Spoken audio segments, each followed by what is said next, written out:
కళ్ళల్లో మైకంతో మోహం కమ్మేసి చలిగా గిలిగా తొలిగా త్వరగా అటుగా ఇటుగా మరి నువ్వే నాకు ముద్దిస్తావని తడివేదాలు ముద్దిస్తావని నమ్మడానికి ఎంత బాగుందో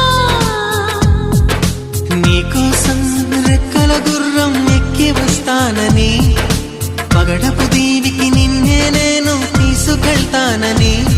ఇక ఏ నాటికి అక్కడే మనము ఉంటామని నమ్మడానికి ఎంత